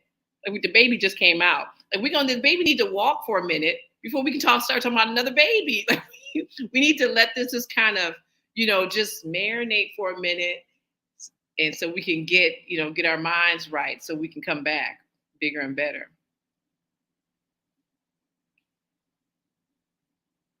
Yes, definitely. DJ, you got some more calls? Yeah, there's some more coming through, but I want to screen a couple of them. I just want to get Dr. Harris take on doing another conference and where he thinks it'd be a good location. Man, that's I always believe that it's important to have a plan, and now that you have set the foundation, what is the strategy and moving forward? So I think one, hearing from the community with this particular piece, having the focus groups around how to better and sharpen the toolkit, and then most importantly, establishing the technology to engage and continue to build the foundation that you have laid, I think is important. And then I think from there, with the mass amount of following that the HAPI movement has now mobilized across the country, you can assess that membership, that subscription, that paid participant, and really get an idea on where they would like to see the conference in the future. Detroit has a very special demographic. Myself being a Detroit native, born and raised in the city of Detroit. I reside in DC now, but my home is still in Detroit, and my parents are still there. It's an 80% Black city in population. 80% of the 62,000 Black, 80% of the 62,000 SMEs or small medium enterprises with EIN numbers are Black. So you have a large concentration of entrepreneurship. And I think if you follow other statistics across the country, the top 5 places for Black businesses in terms of amount of a demographic being mobilized is Los Angeles, New York, Chicago, Houston, Atlanta. And then you start looking at other Black metropolises. I think Brother Asar's city, Philadelphia, has a unique Black business culture there, and Afrocentric community to support it. And so I think this type of thing with the hybrid scenario allows us to really do some unique things in the future. And like I said, in today where, I mentioned in my presentation that the revolution will not be televised, it will be digitized. And so, you have the ability to have an event where it was standing room only, like in the city of Detroit. But I believe you're going to touch millions of people afterwards. And so the next conference, let's get back behind the scene and pull it apart, put it back together, allow the ancestors and the elders to, really, feed into the spirit that was already driven, assess the lecturers, and those folk who travel the world, like Brother Asar, who's on this panel right now, but all the great speakers. And, let's continue to go upward. And like I said, the foundation, Taki, what was placed inside of you as a vision, that you manifested with action. And now you got the economic principles in place. I think I talked about things, conferences like this should be underwritten, right? So it should receive both public and private sector support, right? Because it's educational curriculum associated with it. So you have Black studies programs all across this country with budgets. How can they write a check, right, to make this event sustainable, and lecturers to pay for different foundations who may want to see this type of education going on as well, and also African American museums across the country. So there's a unique opportunity from a monetizing standpoint to monetize this event, because at the same time too, learning from our ancestors, learning from our elders, you just don't want to be poor and broke and continuing to do this event out of the goodness of your heart and coming out of your pocket. I think you all have a unique opportunity to really monetize and scale this event and the hapifilm movement, the HAPI movement, period. And if you scale it properly, adding the technology, this is here to stay. Yeah, we always go back to the foundation, economics, politics, and culture, and that's what it has to be about. So, people, we have our last caller tonight, someone who's been a part of this movement from the beginning. He just called in, and we want to hear from this brother. I'll let him introduce himself to the family here tonight. Good, brother. What's your name? Where you calling from? This is Joel Sylvain calling from Tampa, Florida. All right, brother. Peace. What's on your mind? Man, I just want to say I want to congratulate every single person that was involved with this beautiful presentation and historic event. There was something to take away from every single presenter. It was like going back to school. You know, now we are the next generation of the new type of pyramid, in that you guys really brought together all the elders and the reunion with the ancestors to really energize us to move forward in the 21st and 22nd century. And so I just want to kind of keep encouraging you guys to do this. And I think what's going to be more imperative is to have more of our educators that are involved in HBCUs to make sure that they're involved with this conference, so that they can impart some of their resources, and even the PWIs to do the same. You know, make sure that we encourage our African American studies, and really build on this HAPI movement, because it takes all of us for us to really push this forward. I mean, just to talk from Baina Bello to, Professor Smalls to Asar. I mean, just everyone. It was just like Asar said, the Avengers. So, let's really build on this momentum. Let's put thought into action. That's what it's really all about. So we got to make sure that when this video is out, that we are doing study groups, that we are sharing the reason why we need to do this, that why we need to be united, why we need to save money to go to Ghana and visit Professor Smalls and Dr. Jeffries' hotel in Ghana, and how we need to support them, and how we need to visit Egypt and visit all the parts of Africa and find your ancestry. So this is just the beginning, guys. I know we're excited, but we got a lot more work to do. So let's go get it. My man. Thank you, brother. Thank you so much, Joe. We'll be in touch with you. All right. All right. All right, brother. Peace. Peace. Definitely want to give a big shout out to Dr. Alicia Watkins. Standing next to her brother was also in the same picture with Professor Smalls. That's Professor Gershon Williams. Powerful brother. He also wrote the abstract in the conference book with for Dr. Obenga. So this is definitely someone we need to get to know. If you don't know this brother, please look him up on social media. So with that said, we'll just go through the panel quickly and see if anyone has anything they want to share. Last words. Start with you, Dr. Motley. I would just say thank you all. Excited for this journey. And one thing that I did forget to share is just one of my favorite stories that Dr. Jeffries told was just about how he met you, Taki. And he says, you were in awe of this being a scholar, but he was in awe of you.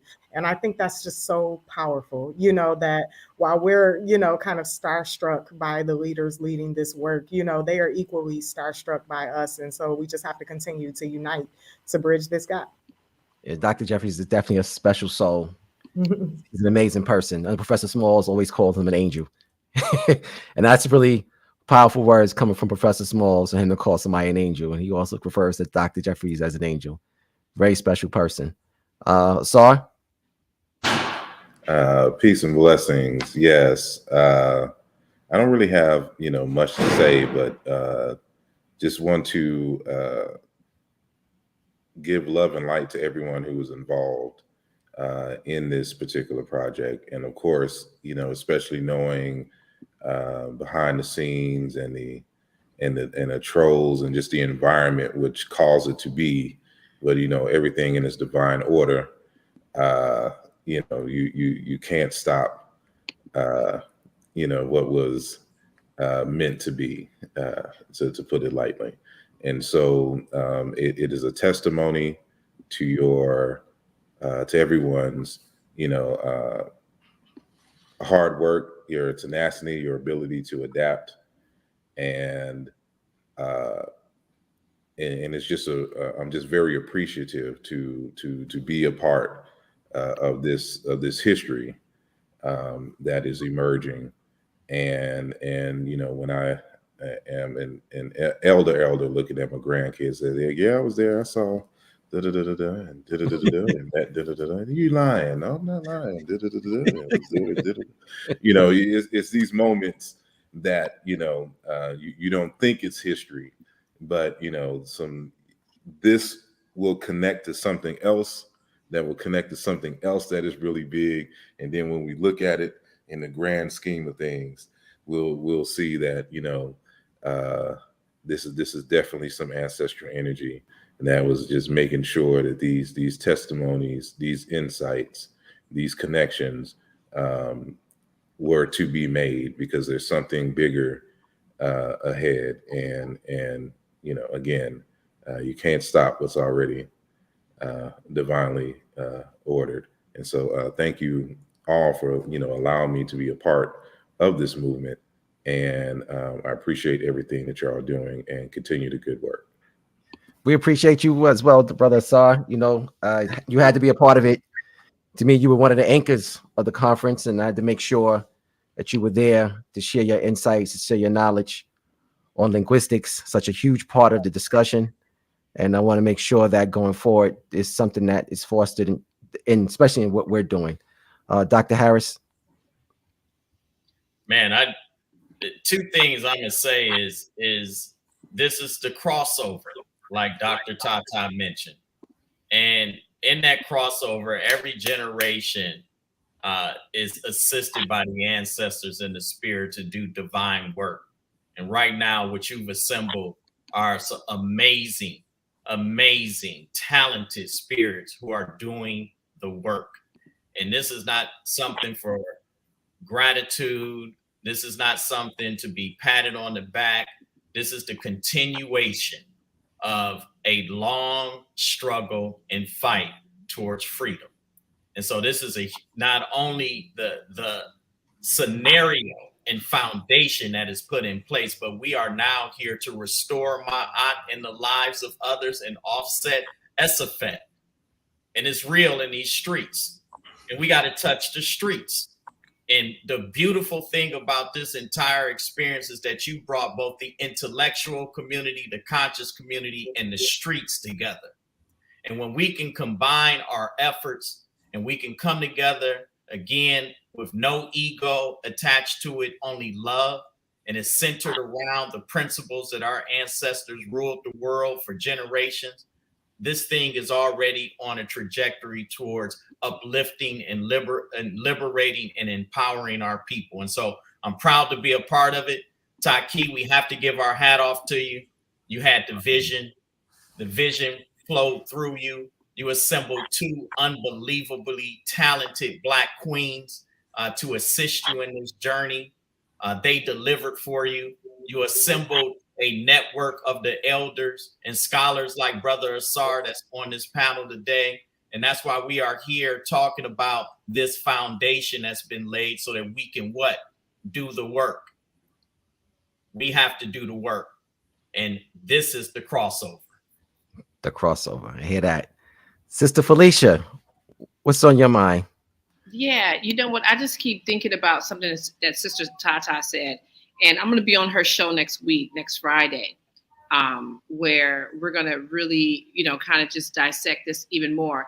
And actually, all month, we're going to be sitting down with some of the presenters and just talking to them about like what does this One Africa mean for them now that they've presented, and what did their presentations, like what were they thinking when they were saying certain things? Because we were blown away. But one of the things that I think that, and I was in tears when Susan Tata was talking the whole time. But when she said that we all manifested being in this room here tonight, she was like, we all decided a long time ago that we were going to be doing this tonight. I was like, damn, it's like, you're right, So it's like we are, and she, look at me, I am you, you are me. Like it's, yeah. So this is wonderful. This is great. And One guys, Africa. Yeah. Power in unity. Yes. One Africa, power and unity. Yes, that's it. Listen, just the relationship that been fostered with Dr. Jeffries and others. It started with Dr. J about 20 years ago. Actually, it is 20 years ago now. And through him, I met this person, that person, this person, that person, and the relationships were just building. And Felicia and Brittany and Ken and everybody just all came together. I met Asar through Sister Raketi Yaman, Dr. Raketi Yaman, who suggested we reach out to Asar to help us fulfill our vision in the hapifilm to make the linguistic connection between the Seshmetu Necho, the language of our ancestors in ancient Kemet, and Wolof and other African languages. So she said Asar is the person you want to talk to. So hats off to Asar. Brother Asar does an excellent job with that. One of our foremost scholars in that field. I'm just honored to be a part of this experience. And we got to keep this moving forward, take this energy, make sure we harness it in the right way so that we can move on to the next step. There are steps. There are actionable steps. I've been in this movement for a long time, since I was about to be 14, 15 years old. I hate talking. I don't like to talk. I'm a man of action. People around me, people of action. And we're going to make this something real, something very tangible for people to see, taste, touch, and feel in a very short period of time. So we love your support. Your energy is very needed. Please stay with us, stay close. And until the next time, we see you guys. With that said, you're just going to say peace. Good night. To the next show. Peace. Bye-bye. I don't know what we can talk about in this nation without talking about white superiority, honestly. Who defines the meaning of God also defines the relationship between economy and God. African Americans spent $1.3 trillion last year, making us the 16th wealthiest nation in the world. Why have we not turned those riches into wealth to develop our community?